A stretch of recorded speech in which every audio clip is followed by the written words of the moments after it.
Hey guys, to help run the forums, host the website, and travel, we've introduced a universal service fee for in-depth coverage, including this video.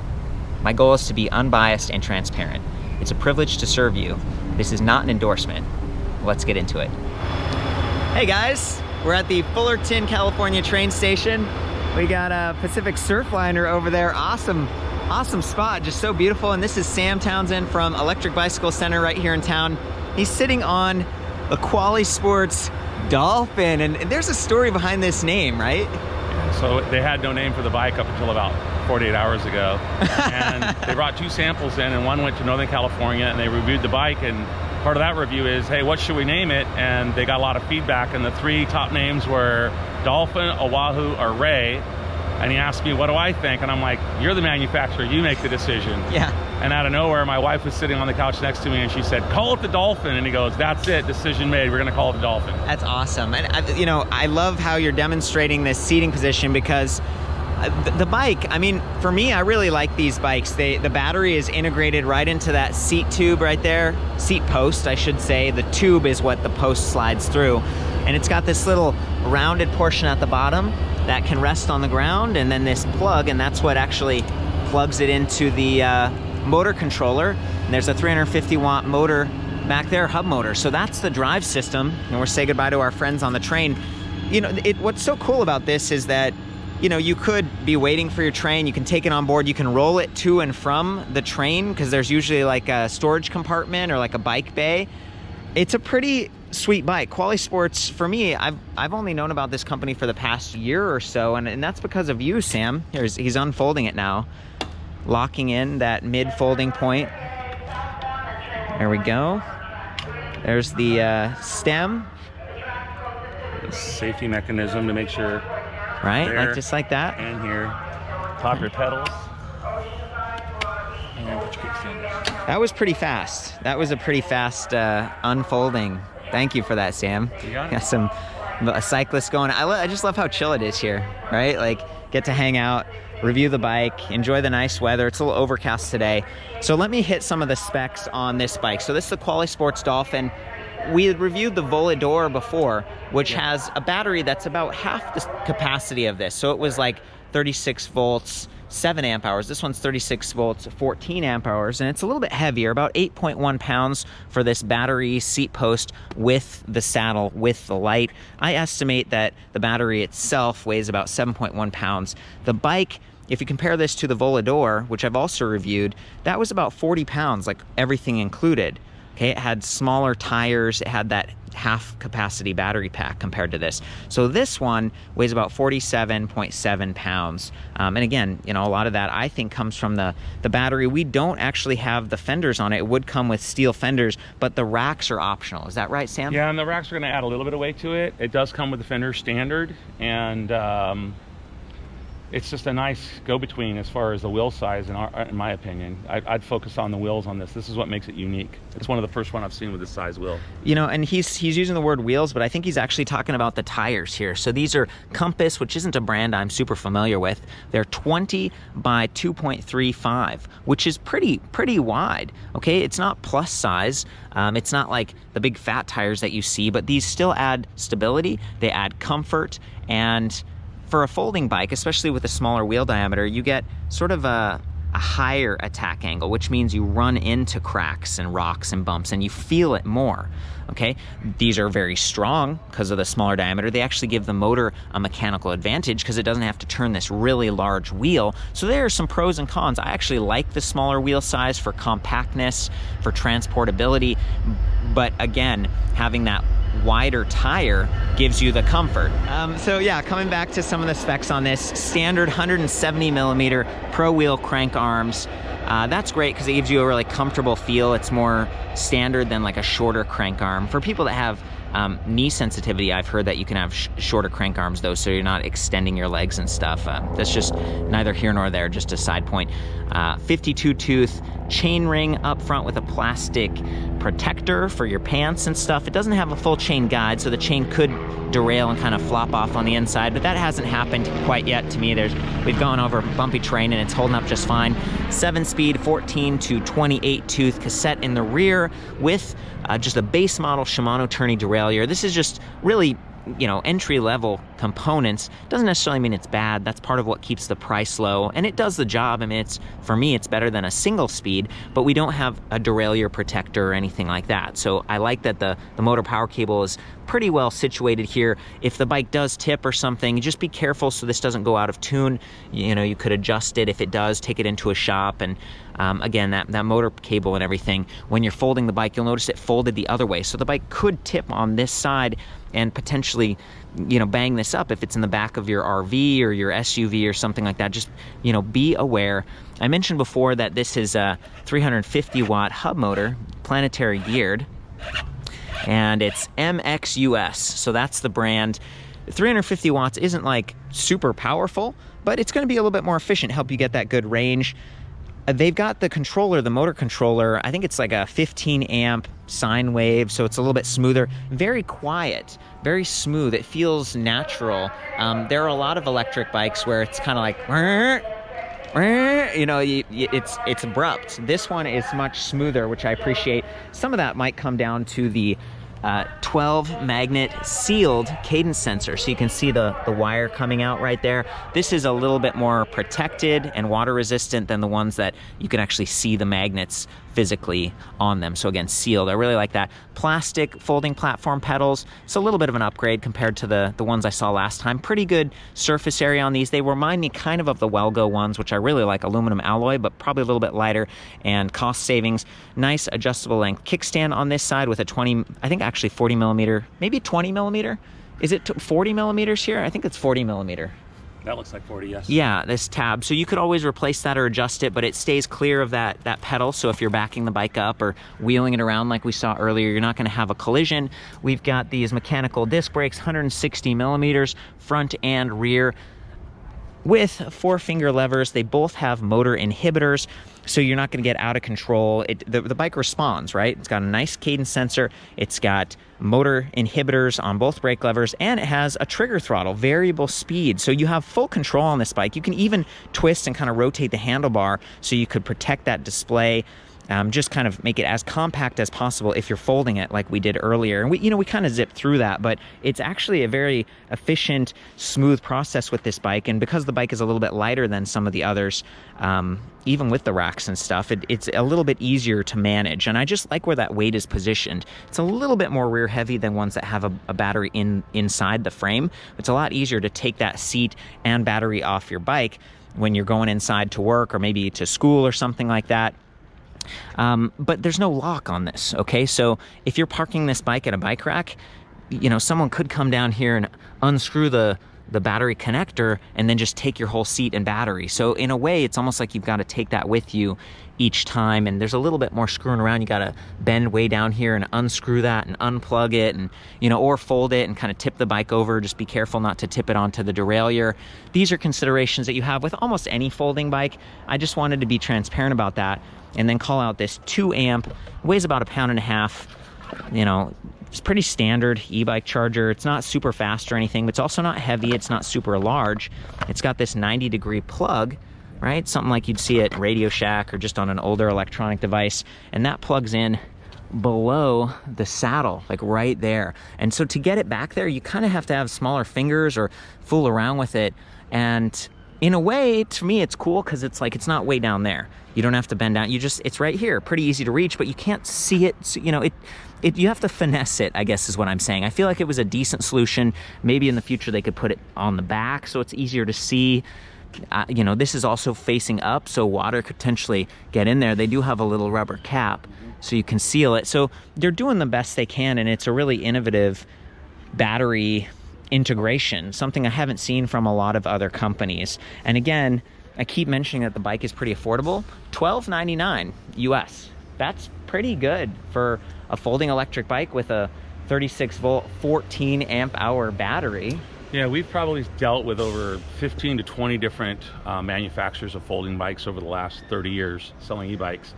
And this one yesterday, I mean, it's only been in the country for a short period of time. In one day, I took 3 deposits on this bike. Wow. And this is only a prototype sample. And this one actually is going to be going tomorrow after we review it to a customer that put a $100 deposit on. I have 2 more sold in one day. It kind of hits the spots. It's affordably priced. It's got slightly wider tires. Still, you know, you could use it as a commuter, but it also fits that gap in between the fat tire bike, which are super popular right now. Yeah. A lot of people are using to go camping. With this one, I think it's wide enough tire. I would feel comfortable riding around at the campground on this bike. Yeah, and yet you don't get the drag and the noise of the really fat tires or the weight. So Qualisport, they do sell through a handful of shops, including your Electric Bicycle Center. They also sell on Amazon. And yeah, they sell direct and through Amazon. And they fulfill, I'd say, a lot of their bikes are being sold through Amazon. So find your local shop to take it to if you need your service work done. And the service work, this comes up because I saw there were some comments. People were like trying to figure out, they'd gotten this in the mail, you know, from Amazon, and this latch wasn't quite tight enough. And so, you know, it sounded like they were trying to tighten it up, but they didn't loosen a certain bolt. Yeah. Underneath here, there's a set screw. There's a set screw right underneath. And if you don't loosen that up and you try to tighten it, then you can break it. That turnbuckle won't adjust without that set screw being, and once you get the right adjustment, I believe this was designed from DeHaan, if I remember correctly. Oh, they do a great job. Yeah, they helped with the design of the bike on certain features of it. These guys are pretty responsive. You know, they're building thoughtful, unique products here. And yeah, you know, they're using standard components and stuff that you can get from different places. Although, you know, the MXUS is a little bit rare, or something that's kind of unique. I'm used to seeing Bafang and stuff.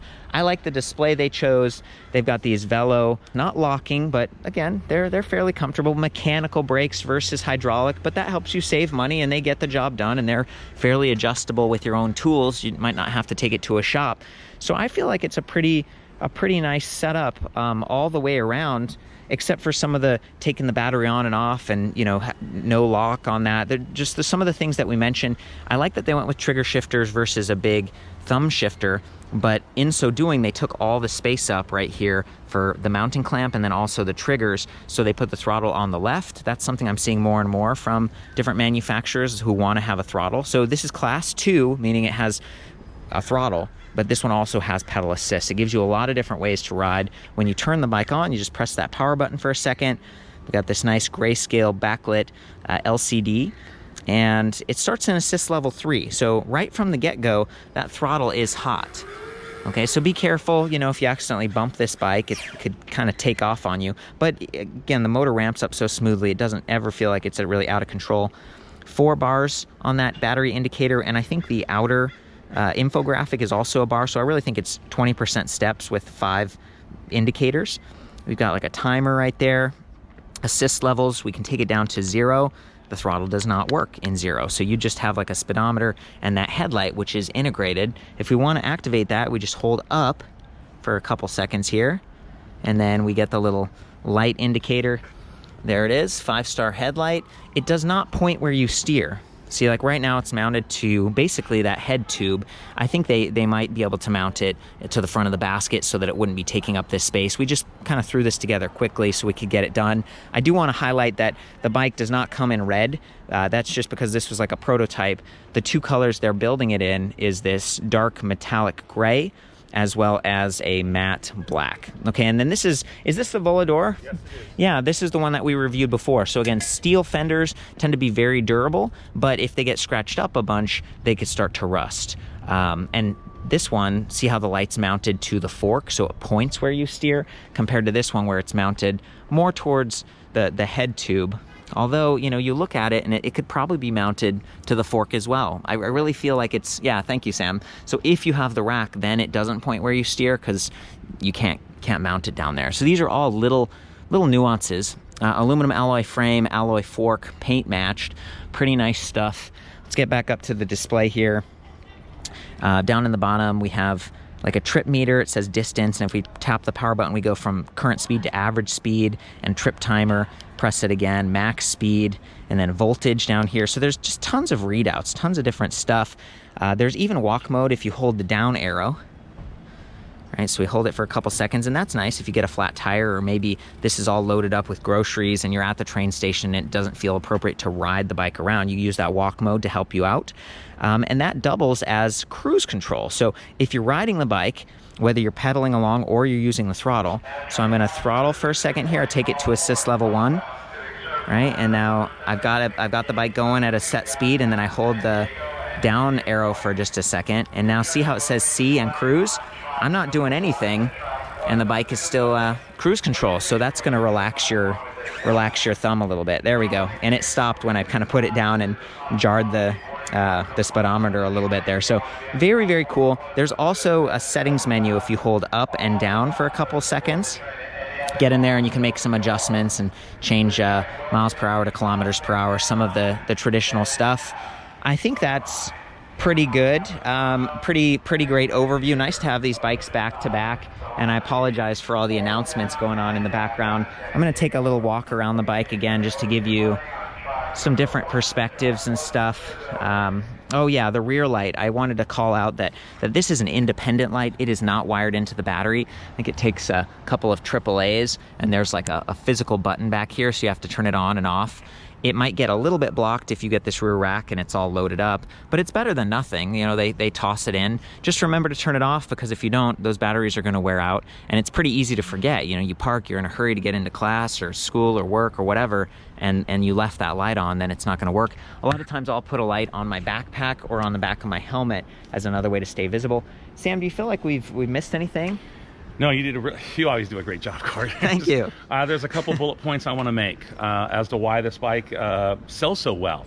When you test ride a standard folding bike with the 20-inch rims, and it might have a 1.7, maybe even a 2.0 tire size, yeah, you're going to have a certain level of confidence on it. What this bike does for you is it gives you that extra confidence with that slightly wider tire. Yeah.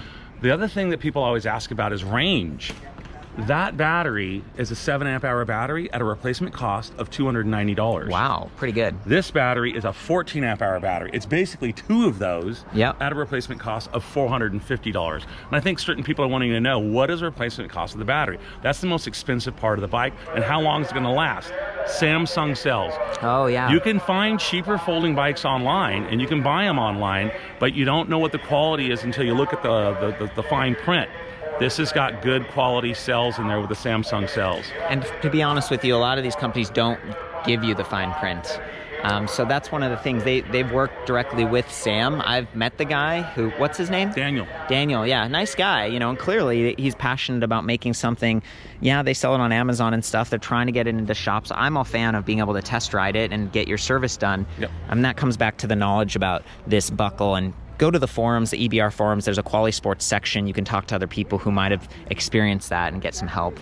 So the racks are extra. You pay extra for both front and rear racks. It's like the bike $50. Not come, yeah, about $50 a piece approximately. But it does come with the fenders. Mm-hmm. And the last point I want to make is there's a few electric bikes, even on my showroom floor, that people get intimidated, even on the lowest level of pedal assist. You were mentioning it earlier. Yeah. This bike has an extremely linear power delivery. Yeah. It will not shock you. It will not surprise you. Yeah. So if you're maybe a little bit older and you're looking for that smoother ride, this is one to consider. I completely agree. And it's frankly, it feels nice to me because I'm someone, I mean, I'm not that old, but I when you go to the showroom at a shop like Sam's, there's like a ton of bikes you can try, and sometimes you get on and you're like, whoa, this bike's super powerful. Exactly, right? Super exciting. But it's also scary kind of, because it can get out of control, especially with a tiny little, you know, it's a twitchier ride when you have a smaller wheel. And so having that bigger tire, having the smooth acceleration is actually very satisfying to me, but it's not quite as immediately impressive, especially if you're a big guy. You get on this and you're like kind of underwhelmed compared to the one. It depends on the individual. If you're a commuter Yep. and you're a younger guy, perhaps you have no problem with that power delivery. But if you're maybe a baby boomer and you're just using this to go out to Quartzsite or a campground somewhere, Yeah. you're probably going to want something a little bit more mellow. Yeah, and quiet. The motor is super quiet on these. We're going to do a ride test in just a second. The other thing I should mention is with that battery, I'd estimated like 10 to 30 miles. And again, there's a huge range because your tire pressure matters. You can lower the tire pressure a little bit to kind of reduce that abrasion, by the way, since there's no suspension here. But yeah, 10 to 30. And this one, it's like probably 20, 25 to 60 miles. I mean, it all depends. You're using the throttle, you pedaling along, is it super steep terrain? But that's the info. I think we're just gonna hop on these things and give it a little ride. Sound good? Let's do it. Okay, so we're just gonna head out and kind of walk the bikes to the train station. Sam's over there with the Volador. This would probably be, I measured both frames, and this frame is slightly larger. At least that's what it looks like. I did both of these reviews, and I'm pretty consistent. So it seems like they just beefed up the bike a little bit, which is nice. I'm gonna try that walk mode here just for fun. There it is. It definitely gets me walking a little bit faster, but I think that's partially because the bike is completely unloaded. Take it off the curb. A little bit of chain bounce. There we go. Okay, Sam, you want to lead on? Let's go. Sweet. I'm going to use that throttle. Nice and easy.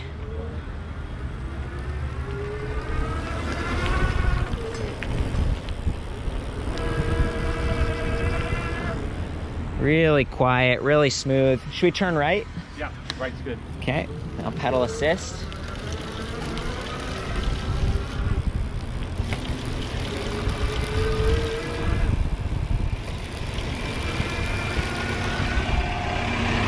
Very stable, no hands, which is not always the case on folding electric bikes. You can click through some of these gears. So I'm in kind of the highest gear right now, and I'm pedaling a little bit fast at 15 miles per hour. So the gearing spread on this is a little bit more limited than some of the other bikes I've test ridden. Think we'll be able to cross this, Sam? We go up to the signal. Well, it's kind of opening up. Wanna do it? Okay.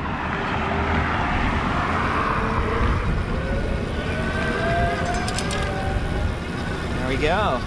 Not bad. Here's some rough terrain. Feeling pretty good with those bigger tires. Maybe some gravel up here. This is the kind of road those bigger tires help out on. Yeah, poor Sam. Bigger guy going over the bumpy terrain with the narrower tire. There he goes. So the point I was trying to make is that the gear spread here, that was the lowest gear, but now as I go up to the highest, now my pedaling slows way, way down. It's much more comfortable, so I'm gonna be able to hit and maintain 20 miles per hour, which is nice. Can I switch you, Sam? Yep. You do a trade-off? There's some braking. There you go. I also like that the kickstand on this one is sort of adjustable length. This is a cheaper kickstand on the Volador. This bike just fits me better too. Right? As someone that's 6'4", that bike's just too small for me. This bike, it's still kind of small for me, but it's doable.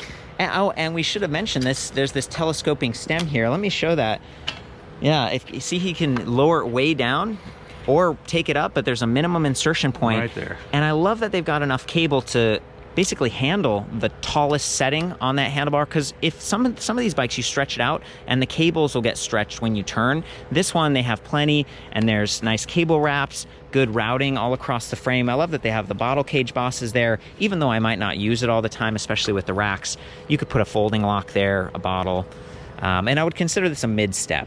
So it's a little bit more approachable than the high-step diamond frames. Not quite as approachable as a step-through, but a little bit more sturdy. And sometimes a lot of the folding bikes, they kind of have to do that. Okay, so here we go. This one has the exact same display and everything. Go ahead, lead on.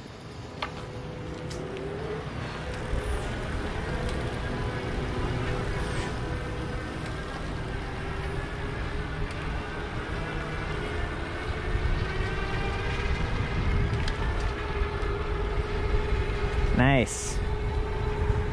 Lots of fun. It's just a cool space. We can head over to your shop. Oh, that was we're just going over one of the street things. See, a little bit more. Yeah, it's a nice setup. The seat tube is a little bit wider. and longer on that one. So it really does fit larger people better. Here we are back at the shop. Sam said he would take the seat off just to show us what the battery looks like. Nice. There's some of the Aventins we were looking at. Can you go ahead and unscrew the battery and we'll be able to... Let's do it. So the first thing we have to do is disconnect it from where it plugs in down here. So it's a couple screws. There you go. Not bad. And then open and just slide it on out of there. There we go. Thank you. You're welcome. So that's it. Substantial, pretty good, pretty length and size, and that's how they get the 14 amps out of it. Yeah, I think it was 8.7 pounds or 8.1. I've got all the specs back at the website. A little bit lighter now. Way more. Yeah, you'll have no problem lifting that into the back of your RV or the back of your SUV, wherever you might be putting it. And there's the Samsung label that we were talking about. So yeah, it's a pretty good, that's not too bad. You park the bike outside at the rack, and then you don't have to worry about someone stealing your seat or the batteries getting hot or cold, because that can be kind of hard on lithium-ion batteries.